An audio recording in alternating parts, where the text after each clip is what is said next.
of the It's a Start podcast, the podcast where people who aren't experts on anything try and make sense of the world around them.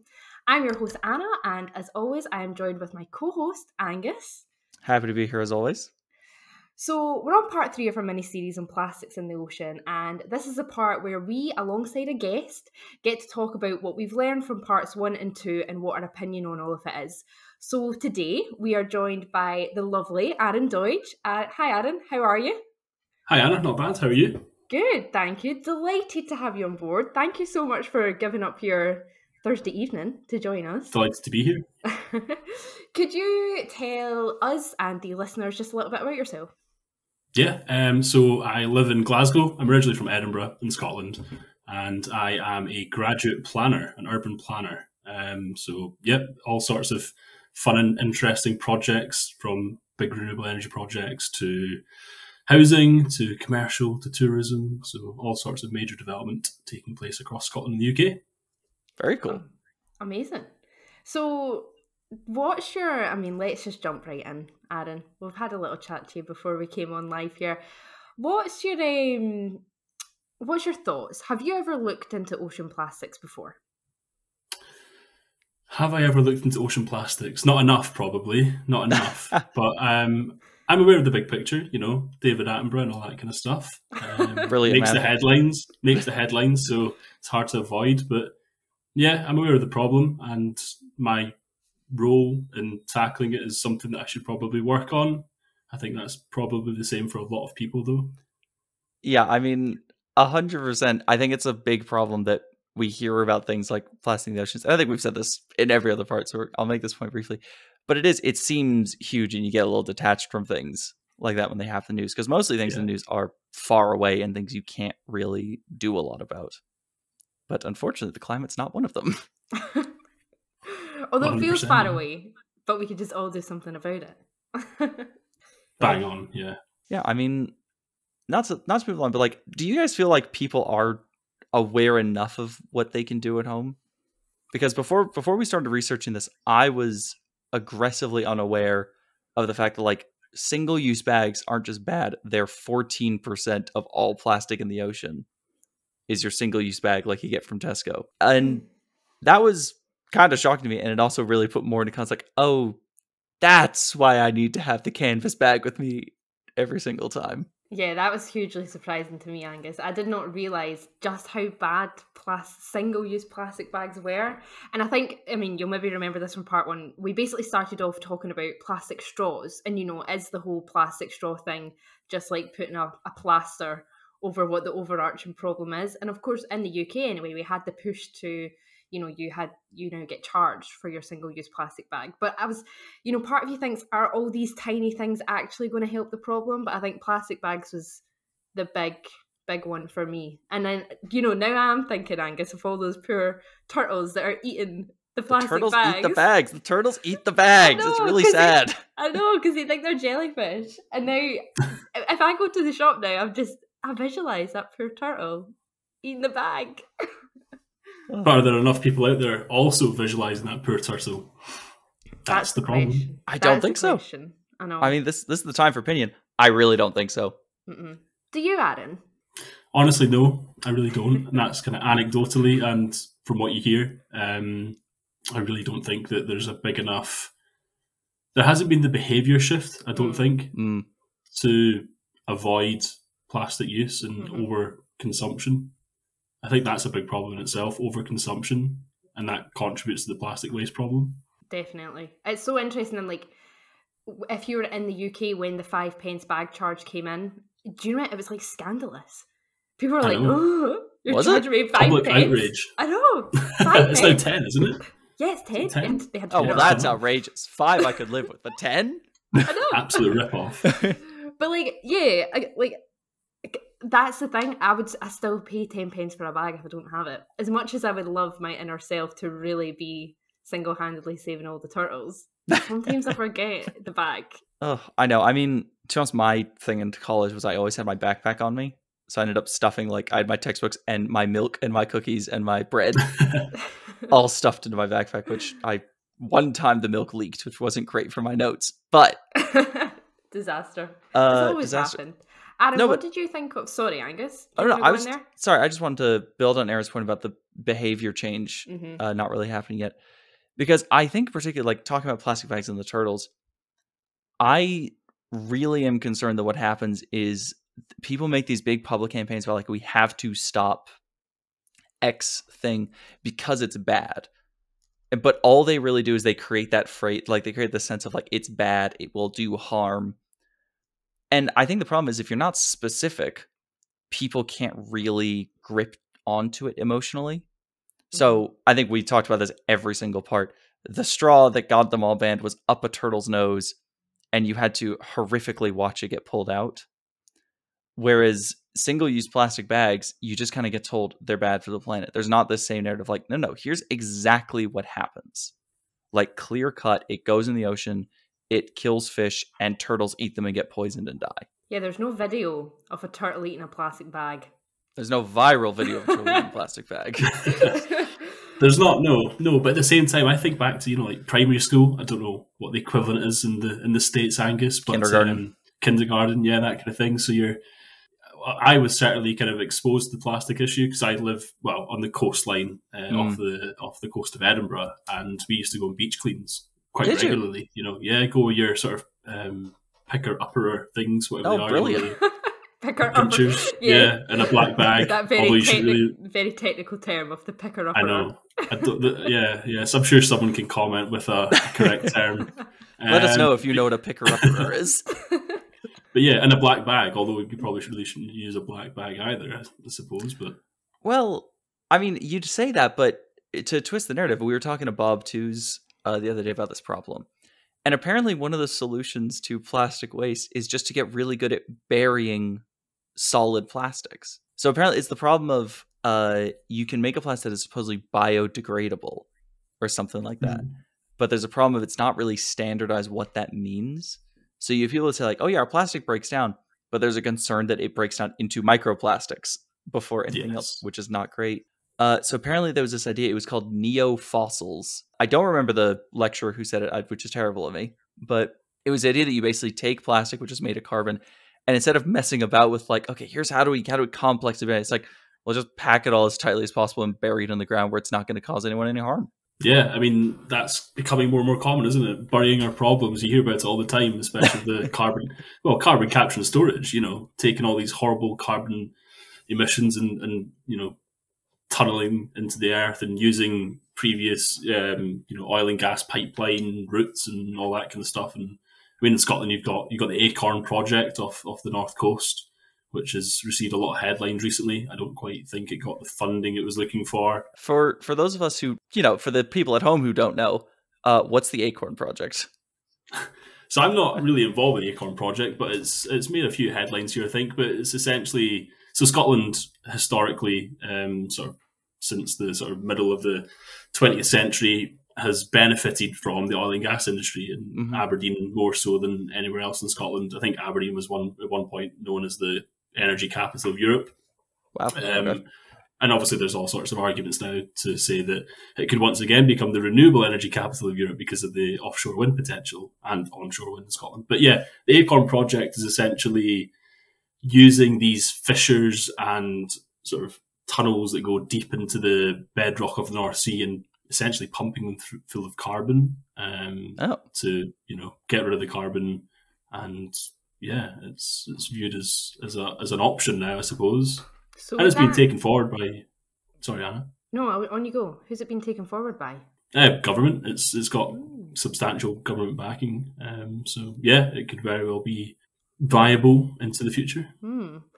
Sorry, I have so many questions about this. So does that, and I know we're straying away from plastics in the ocean, but it's okay. No, we got to get back to it. It was a good segue. Is that essentially getting like a big vacuum and sucking the carbon out of the air and then plunging it through these pipes back into the world, into the earth? In a nutshell, probably, yeah. You've got kind of big industrial plants that will capture and suck in, for want of a better phrase, the carbon, and yeah, it gets transported and pumped below ground in all sorts of different forms. Angus, I think that's another podcast. Aaron, Well, we'll have you back. Aaron will be stealing that one. Thanks very much for the idea. Yeah, but Anna, why don't you get us back on track to plastic in the ocean? Yeah, so let's think about plastic. So, Aaron, tell us a little bit more. You were actually about to say that you've been almost exposed to the problem of plastics in the ocean since you were young because you went to a lot of beach cleanup. So, did that almost numb you to the problem, or did it make you more nervous about the problem, or? Probably a combination of awareness and numbness, actually. I hadn't really thought of that word before, but that's a good word to describe people's behaviour towards the issue. It's probably just so common and it's so out there that people, they're just used to it by now. Plastics, it's in everything that we touch and everything that we can see probably on a daily basis, unless 100%. You're standing in the middle of the Sahara. But, And when you were out there picking up that plastic along the beach, like, were you, I don't know, how old were you? Were you pretty young?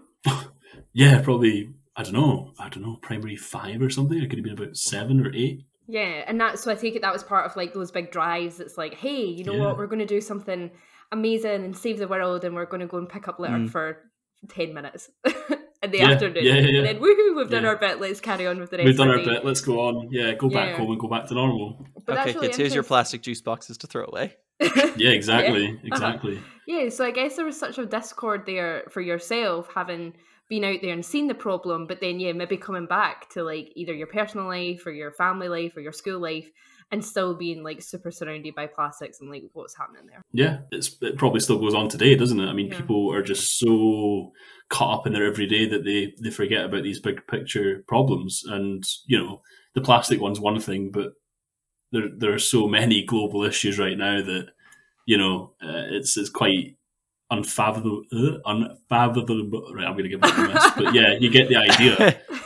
And we're all meant to make make our own, changes to help the bigger picture. Yeah. But there's just so much wrong right now. Yeah, I also worry that what happens for something like plastic. So maybe there are some like social issues that we won't get into, but like you could do a little more without changing your lifestyle too much. But it's like you've both said it, that plastics are everywhere. Like everything you wear, touch, use has plastics in it. So I think it's really hard to not have to like dramatically change your life. If you were to like, I don't think anyone can do this really, to fully cut plastics out. Because like buying food, most containers that food comes in is in plastic in some way or another. It's like it's wrapped, or it's got like even like a rubber band around like your bunch of asparagus or something. Like it's all got plastic involved. So trying to create none is almost possible for the average person who is busy just living their life and trying to like get to work and not get fired and raise their kids. Definitely. Like, I think that's something I've noticed having recently moved out is that see the majority. So I like to pat myself in the back. I think sometimes I'm quite good with my recycling. I separate the waste and the stuff that can get recycled. But I don't know. Obviously, it depends on your local authority area. But our like plastic bins where you would put like your cans, plastic bins and then said cans. Very good, Anna. Yeah. As great recycling. General easy things to recycle. So plastic bottles, cans, like plastic hard containers. But then wrappers, so soft wrappers, so like what crisp packets come in. So much of my general waste is like food wrappers. And that you just can't avoid. Like, because see, when you go to the shops, there aren't these alternatives where you can say, oh, do you know what, I'm going to buy that one instead of that one because I'm consciously trying to make the decision to not buy as much plastic. Yeah. The options just aren't there. I wonder what the replacement... So I'm hopeful in my optimistic ways that there is a replacement for that kind of packaging for chips. But I genuinely worry that people aren't going to like it just because it's different. So like say they replaced it with a kind of plastic that was recyclable. So it was some, like, I don't know, it was a far more rigid. It was like a box or something you like crack the top off of. And there's your chips. And you can even reseal it, which is maybe a bonus over your soft bags. I mean, who's resealing a family share pack of Doritos? None of us. But, if the sensible people out there who don't eat a party-sized bag of chips on an afternoon like I'm going to do after this. it feels like there's going to be this natural resistance to any kind of change unless you don't mince words about how okay it is and how necessary it is that we need to do something different here. Mm-hmm.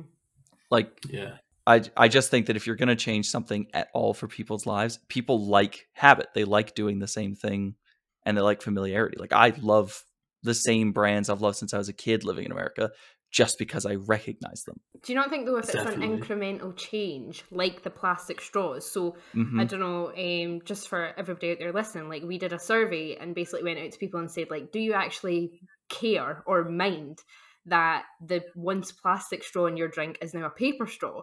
And the majority of people said, like, no, they don't really care. So do you not think if these changes were, you know, as incremental as that maybe people wouldn't resist so much? The type of change, Anna, I'm thinking, you know, I mean, we've all seen sort of during coronavirus, sorry to bring it up, but God damn it, it was only a matter of time. I know. But there has obviously been sort of top-down change, for want of a better phrase. Obviously, everybody was forced into restrictions or lockdowns or something of that nature, depending where you come from. But do you think that, you know, can we rely enough on people to make these behaviour changes, the incremental changes on their own, or do you think there needs to be more from government and from the private sector, you know, the big players, that kind of thing? So, sorry, Anna, am I answering your question? No, for you? I was going to say that's a great question, and I will ponder that. Yeah, I'll give you time to vent as I give my answer, which I'm sure will be worse. The hope of this, so to talk, like, get a little meta and talk about this show, we're trying to give people the ability to understand a little bit more what's happening so they can make a more informed decision, and to give them some specific things, which we will get to at the end of this episode. But, like, I don't think we have any delusion that everyone has the time or inclination, if we're being brutally honest about it, to listen to an environmental studies podcast, or to go out their way to research the production of Lay's versus Pringles and figure out which one uses more sustainable oil manufacturing. So I love the idea of we can give people the tools to help themselves, and that's all that's needed. But I think I'm being realistic in saying you've got to get big companies to, like, I think you basically have to have a government come down and say, like, hey, this might cost you a little more money. You're going to stop using this kind of plastic. Because as we learned, plastics are a wide range of meanings. And I think it is going to need a hard top-down approach at the end of the day. Yeah, definitely. Yeah, because it doesn't matter if there's two choices on the shelf on one that's less plastic or more plastic, if it's food item and you're looking at it in the shop. I think what comes down to a big thing for people is convenience and cost. And if the alternative costs more, then you can bet that nobody's going to go for it over the perhaps more environmentally damaging version. Doesn't matter, like, anything else to do with that. So I think you're going to need some sort of mass coming together of companies that's maybe enforced upon by government or whatever to say, look, you can no longer use this. Because I do remember a big thing that came out was that Pringles, you know, Pringles tubes. Is that Pringles? It is Pringles. Yeah, the tubes. Pringles is the tubes. Yeah. They're like one of the hardest things to recycle. And I know that when we were speaking to Bob Twos, who was our kind of plastics expert back in part 2, he said that for the individual, the biggest thing you can do is actually just take your recycling seriously. But see a can of Pringles, they're made of like cardboard, aluminium and plastic. So you cannot recycle that. Like you can't. And I think there's not a bucket for it. There's no combined bucket. Where's the Pringles bucket? Yeah. But because it's got, so like a big thing about recycling is that you actually have to separate cardboards, plastics, like aluminium plastics or whatever it is. So if you've got packaging that is a combination of all of these things, how do you even expect everyday individuals to recycle anything at all? I mean, you don't, I think, is the brutal answer to it. So I will say something. Here's an interesting little thing to keep this kind of on plastics and company behavior with plastics in the ocean. I read a study, or I was told a piece of information from a study, where being green for a company can actually be economically viable and incentivizes them for future for two big reasons. One, people our age, so the Zoomers and millennials out there, are more Gen Z, are more and more purchasing products because they're environmentally helpful, even at the cost of cost. Mm-hmm. So there's a willingness to like bite the bullet of 15p more for your bag of chips if you know for a fact that no orangutans forests were cut down so they could be made. Secondly, and I thought this was very interesting, companies that have a good moral framework to them attract more applications. They are more competitive because people want to work in a workspace where they don't have to say, I work for X big company and I just kind of have to ignore the fact that we're dumping half of our waste into the ocean legally, but still like ethically questionable.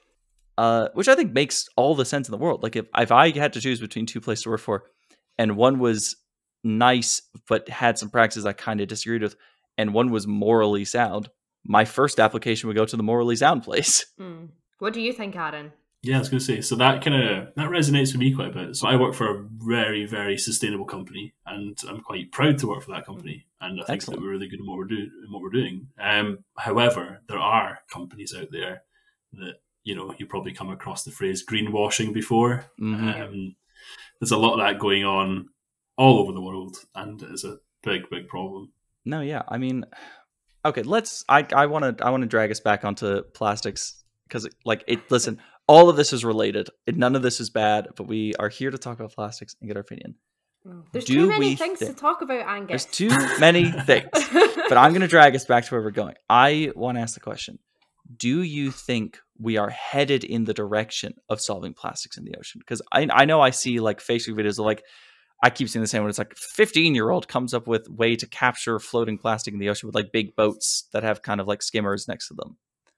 And companies seem to be trying to cut down on plastic, at least to greenwash, if we're being like maybe a little cynical about it.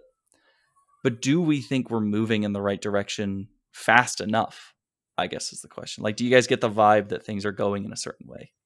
I'd like to probably sit on the fence on that one. I don't know. There are no fences in this conversation, Aaron. I know. You must make a decision. I don't know is an acceptable answer, but I'll say I don't know is a telling answer. Yes. Because we all, I think, want the answer to be yes. We're moving in the right direction. I think that's the difficulty, is you so wish that the answer was yes. But having now taken part in the last 3 parts to this Plastics in the Ocean series, I'm more and more swayed towards, bloody heck, we're not doing enough, are we? Who's going to sort this mess? Well, I think unfortunately, to echo Bob's main thing he said, is say any simple solution to a problem this complex is going to get it wrong. Yeah, that's like true. That. Any simple solution. Yeah. And I think that's the frustration as well, is because even when we spoke to Bob yesterday, and Aaron, I'd be keen to hear your thoughts on this, is a lot of the solutions that the individual, so you and I, can participate in are super simple, but I do think it's going to need to take that huge governmental or, multinational organisation shift to actually really, pull their socks up, put their brave pants on and say, we're going to make a change here. I can't believe I said that. Put your brave pants on. It's staying in the episode, sorry. That's staying It's staying in. I'm sorry, everyone should know that I'm actually 80 years old at heart. But no, a lot of the solutions that Bob had suggested for the individual was things like litter less, recycle more, and when you can, opt for the non-plastic containing product if your main concern is to reduce the amount of plastic going into the ocean. Yeah. Good point, Anna, because I was reading a book recently, actually recommended to me by a doctor in Glasgow, not a medical doctor. He's a doctor of all things sustainability, but the book is How Bad Are Bananas? I'm pretty sure you've heard of it. Yes, I have. Yeah. And there's a fantastic little dilemma in there between the use of plastic cups and the use of paper cups. Okay. So most people would probably want to choose the paper cup because they're very much aware of the plastic issue, plastic in the oceans. However, did you know? Yes. Oh, we're going to get a fact. This is my little factoid. I'm not really one for factoids, but here we go. More carbon goes into the production of a paper cup than that's of a plastic cup.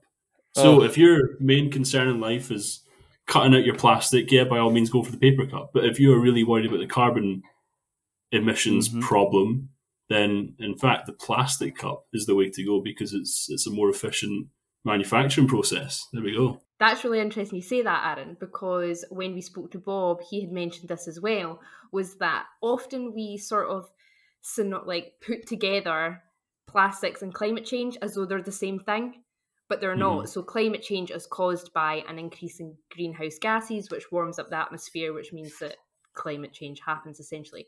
But plastics, it's more so the waste that's the problem, like what we're seeing, plastics in the oceans, turtles dying, the Great Pacific Garbage Pack, all those things.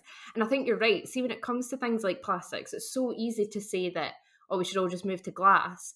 But as we mentioned in part 1 of the series, glass is like super carbon intensive to make. And it's, it weighs more. So you have to use more trucks to transport your bottles of iron brew, to be super Scottish. So like that's the difficulty, is like, see, if you have to weigh up what means more to you. Is it carbon or is it plastic? Like, make that decision. You can't win. I know. No. It's a net sum game. Speaking of nets, sorry, we're running out of time a little before we have to wrap up, and I desperately want to talk about Ghost Gear.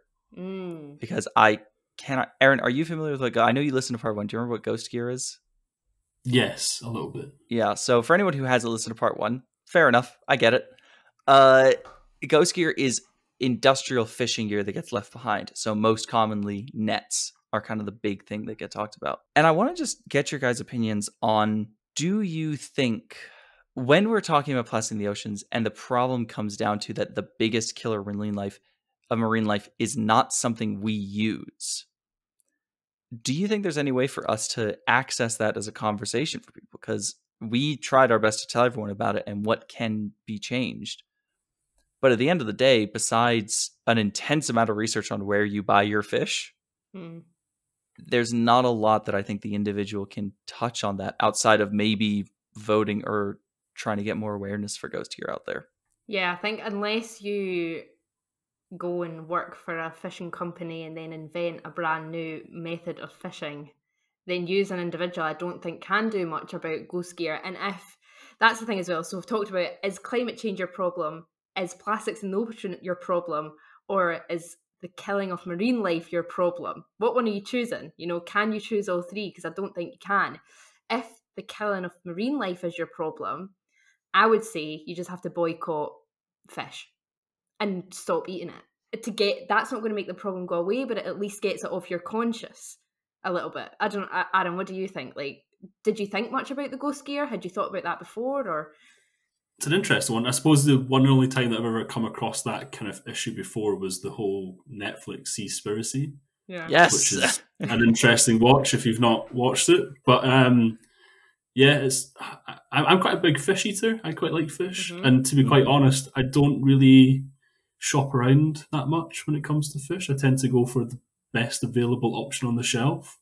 Very fair. Which also 9 times out of 10 is, well, in fact, probably 10 out of 10 is covered in plastic. All sorts yeah, of it's plastic. like vacuum packed and all that. Yeah, vacuum packed. Got packaging on it. You've got the branding slapped on it, a big sticker. Yeah.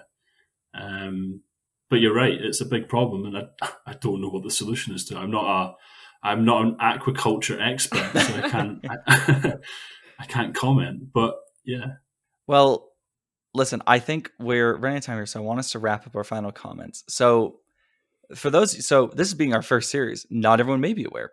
The end of our 3rd episode is where we try to tell you at home what you can do, or in general, what needs to change. And I think it's fair enough to say that what we've unfortunately discovered with Bob and talking here today is that in terms of stuff that is in your wheelhouse, it really is reduce, reuse, recycle. You've heard it 1,000 times. We know that's a thing.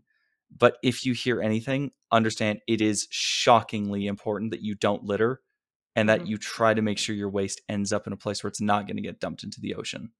In terms of the industrial stuff, the big gear, the industrial changes that are coming, hey, we're going to have to get a top-down approach for that. And that's a little bit beyond most of you. If you are in a position to get involved, please do. Please help us make the change. But If you work for a big company, if get you in touch. are part of Poland Spring or Evian water bottles, and you're in a meeting about how do we reduce our plastic impact in the oceans, have a go. But Anna, Aaron, is there anything else you guys want to talk about as we come to the conclusion of our first series on plastic in the ocean?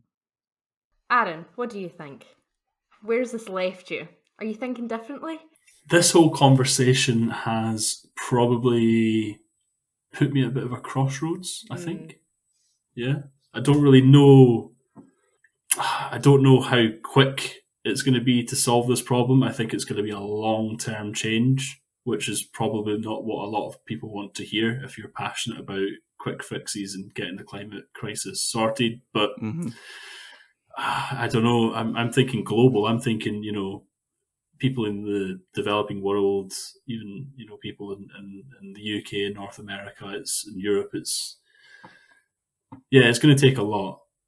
And I really think that the key message is, keep at it, keep trying your best to cut out plastic and do everything to make your life that little bit greener. Aaron, I completely agree with what you're saying there, because I too am at that crossroads where I've finished this series and I'm now thinking, God, this is actually really, really big.